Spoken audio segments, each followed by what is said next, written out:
advocacy for children. Mrs. Bowling's teaching style suits the youth at Wyndham Public School. She continually challenges her students and actively engages them in their own learning. She eagerly teaches students at all high levels and all different academic styles. She seeks out every opportunity to bring new experiences to her students. Last fall, she willingly agreed to take on the responsibility of overseeing a full-page monthly submission of students generating news to the Chronicle. We're excited about this opportunity. We wanted somebody to direct it, and Dara took it on immediately. Eagerly taking the opportunity to help our students honing on their writing and engage them in graphic design. However, as you know, her most creative undertaking is the unique Lock-in for Literacy and Culture. It's the only school district I know that has this program. Nobody else has it. Which she originated, it's her creation, and she hosts every spring. I am honored to introduce the teacher of the year, Mrs. Dara Bowling, but I'm more honored to be the superintendent of this teacher, Dara Bowling. Congratulations.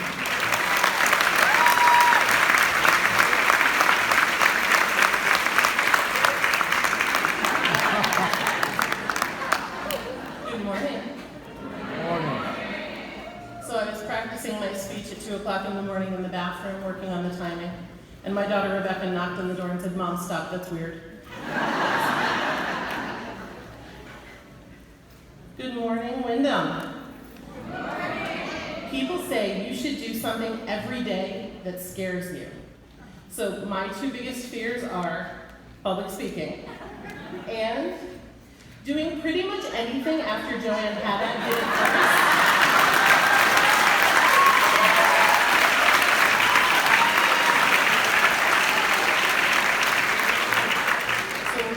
Today, folks, but here we go. Thank you so much, Dr. Garcia, Dr. Youngberg, Board of Education members, administration, esteemed guests, and colleagues. I'd like to send a special welcome to Dr. Nunez, who used to be my principal, because Dr. Nunez, even though I am a whippet and proud of it, I still say go Warriors. Welcome back. They say if you love what you do, you'll never work a day in your life. That's a lie. We do the best work in the world here, but it's hard. And we need every moment of that summer break to recharge and come back strong. Did you have a good summer? My sister took me on a cruise to Bermuda. No, you can't have her. She's my sister. She's gonna kill me. I want to celebrate today's date. 24 years ago, next one please, a beautiful baby girl was born, and I am so lucky to be her mom. Hillary, please stand up.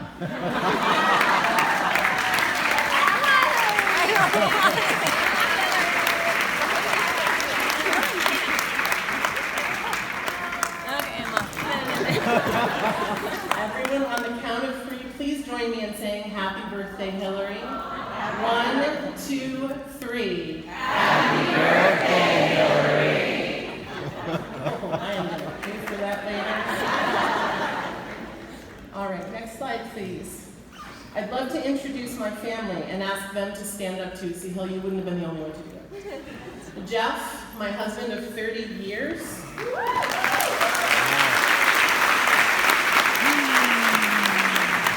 Dr. Nunez, he's another warrior. He has been the center of my world since I ran him over with a wheelchair in high school. His parents, Steve and Linda.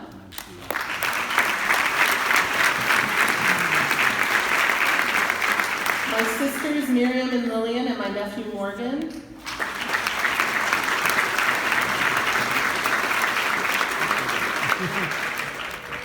Kane, Hillary, Rebecca, and Sarah. Next slide, please. They're my world.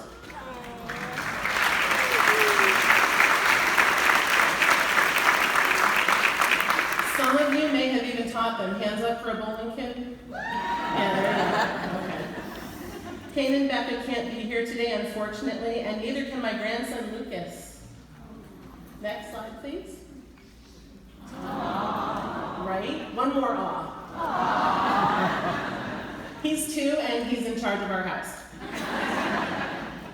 So before you are the people who accept me unconditionally, even with all of my flaws, there are 1 or 2, who encourage me, who believe in me, and who have stuck by my side through some of the most difficult times in my life. Thank you for being here this morning. I love you guys.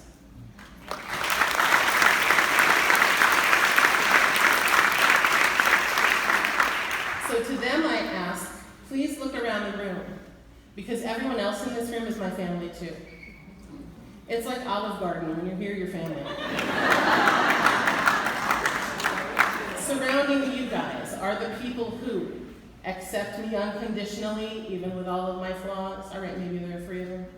Who encourage me, who believe in me, and who have stuck by my side through some of the most difficult times in my life. So thank you, and I love you too.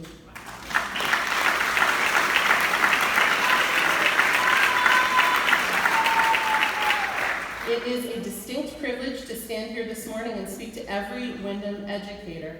Your presence here is vital to the success of our students, and I said educator, not teacher, because every Windham Public Schools employee is an educator.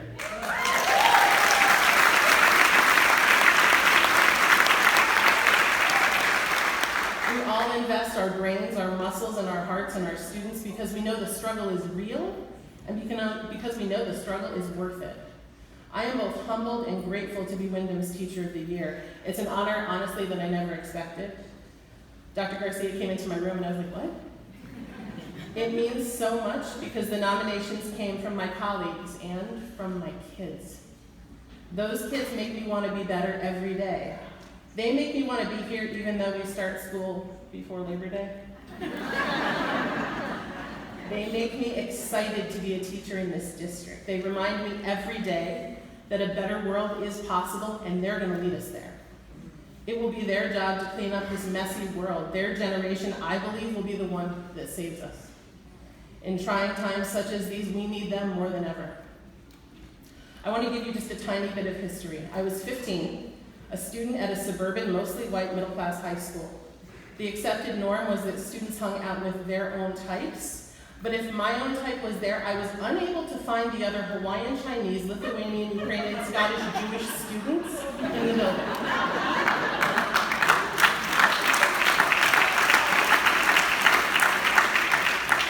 One of my friends used to say that I was too brown to be white and too white to be brown.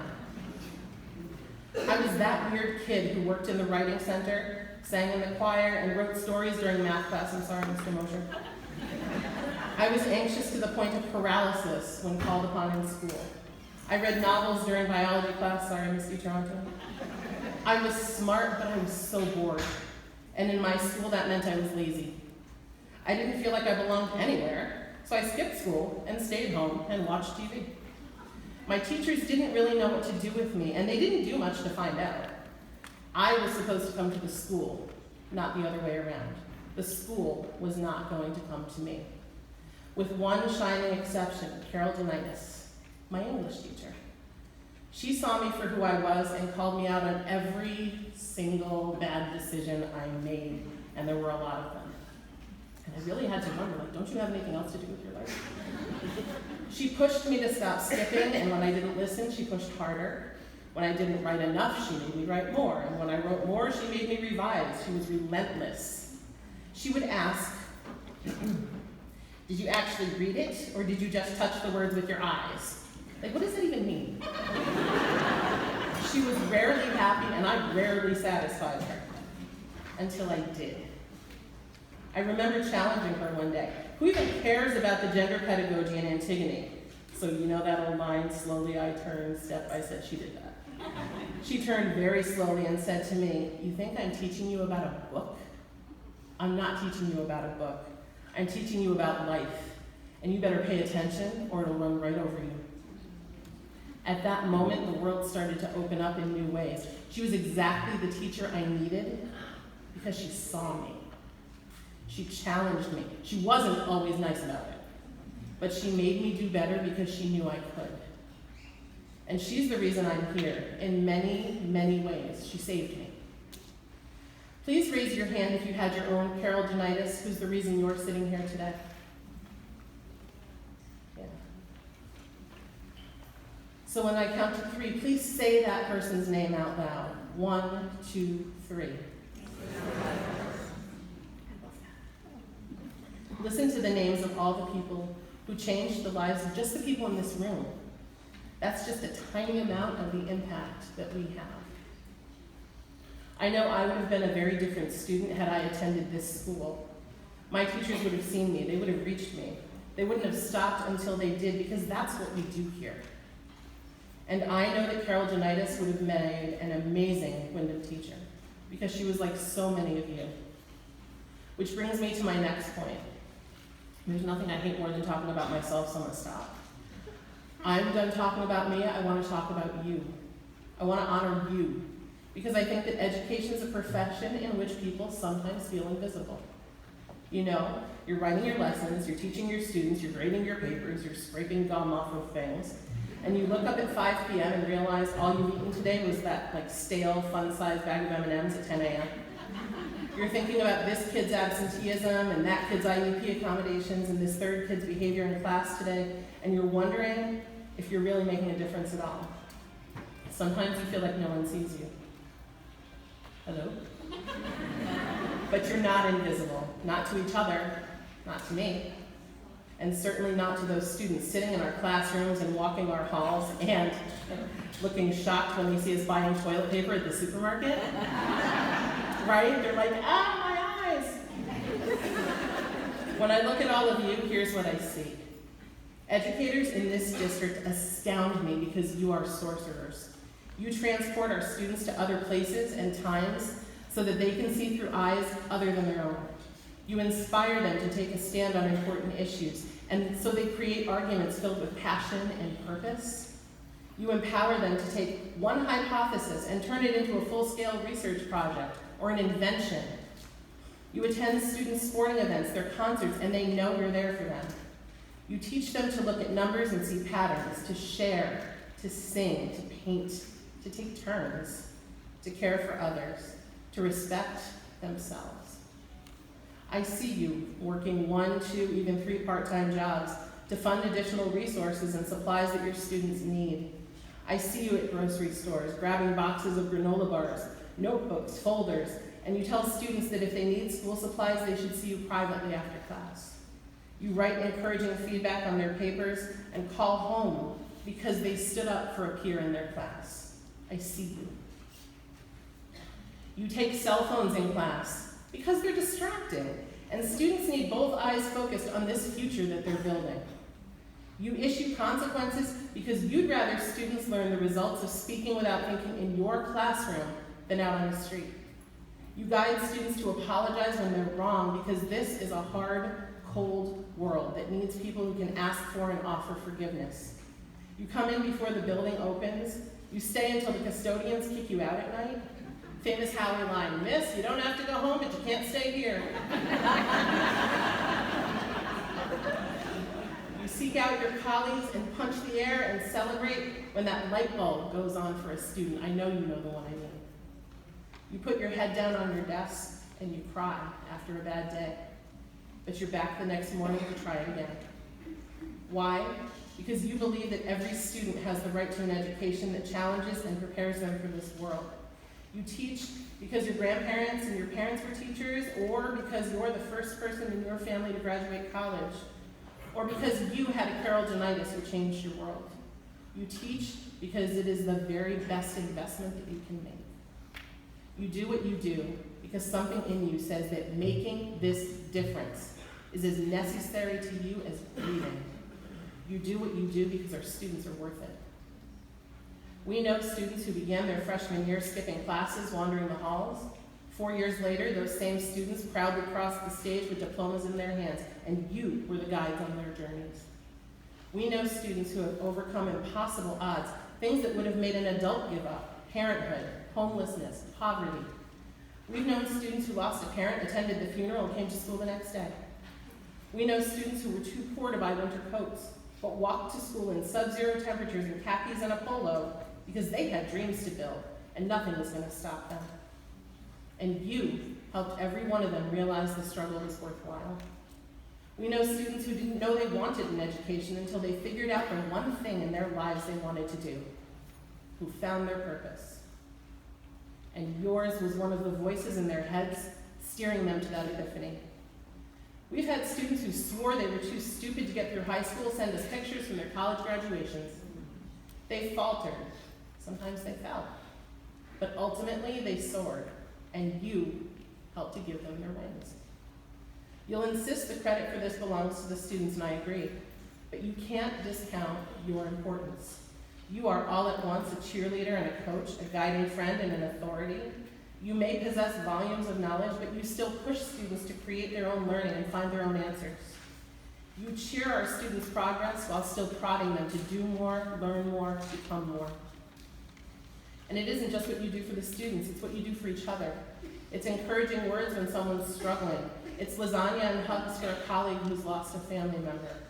It's celebrating each other's victories. It's helping each other lift up heavy burdens, because isn't everything lighter when someone carries it with us?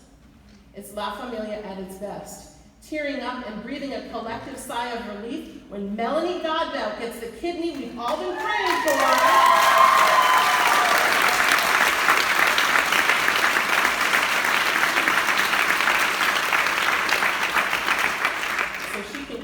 Stronger than ever. This is the community we build for ourselves. And the stronger our community, the stronger the foundation we provide for our students and their families. We know our jobs are hard. It's a tough district.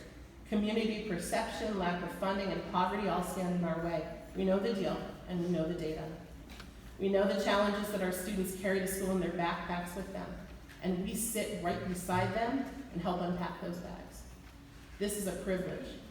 We get to be the characters in this chapter of their stories. It's up to us how we are portrayed there.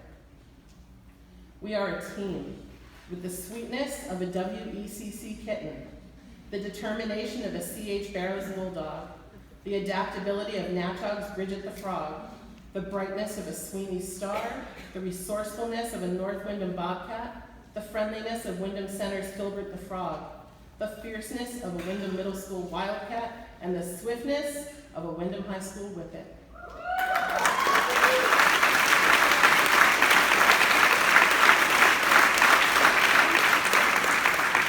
By the way, all your secretaries thought I was crazy calling up.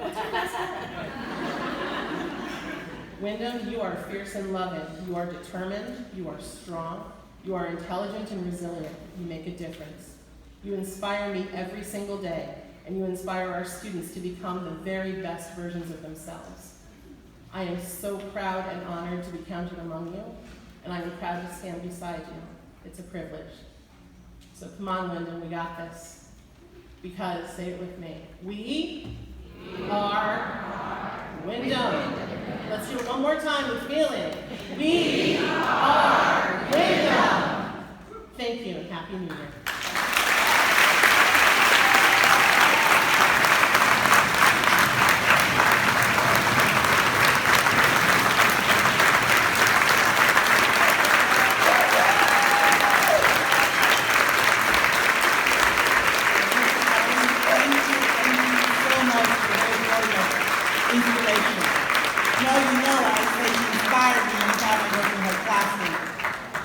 Representing Windham Public School at the State Teacher of the Year, and we are so proud that she will be representing Windham. We want to wish her the best because we are not only Windham, we are Windham strong. We are Windham strong, and she will be the next Connecticut Teacher of the Year. She will be.